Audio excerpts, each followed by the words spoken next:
इतना कष्ट दिया, क्या बिगाड़ा था मैंने तुम्हारा? मारना था, मुझे मार दिया होता। इन बच्चों ने क्या बिगाड़ा था? रो रहे हैं नारद जी।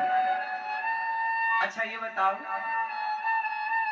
कि नारद जी कह रहे हैं मेरी पत्नी डूब गई, मेरे बच्चे डूब गए, तो जरा बताना ये पत्नी और ये बच्चे क्या नारद जी के थे? नारद जी क्या लेने के लिए आए थे? जोर से, जोर से।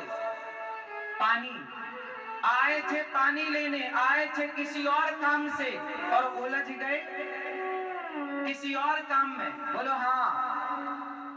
अब नारद जी रो रहे हैं, तब तक वहां भगवान आ गए और भगवान ने कहा नारद जी पानी लेने गए थे, कहाँ रह गए? 1 घंटे से हम वहां आपका इंतजार कर रहे हैं। नारद जी बोले 1 घंटा? अब 1 घंटा हुआ?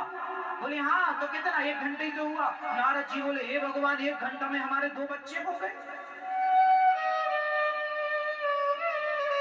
नारद जी का, भगवान का अभी 1 घंटा हुआ था कि नारद जी के से 1 घंटे में शादी भी हो गई, बच्चे भी हो गए, ससुर भी मर गया, गृहस्थी बस भी गई और डूब के मर भी गई।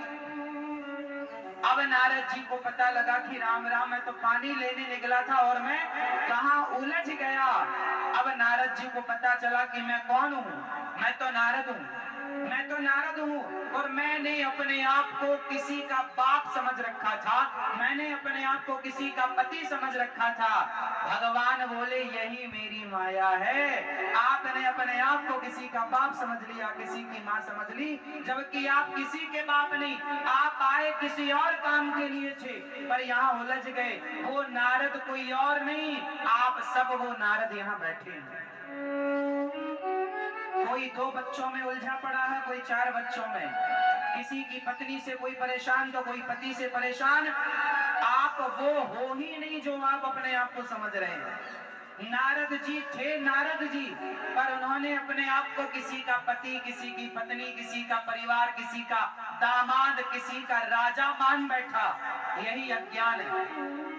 ना मैं किसी का राजा हूँ, ना मैं किसी का पति हूँ, ना मेरा कोई बेटा है। जो कुछ है वो संपत्ति सब रघुपति के आही, सब कुछ भगवान का है, लेकिन मैं अपना माने बैठा हूँ, इसलिए मुझे हर दुख का सामना करना पड़ता है।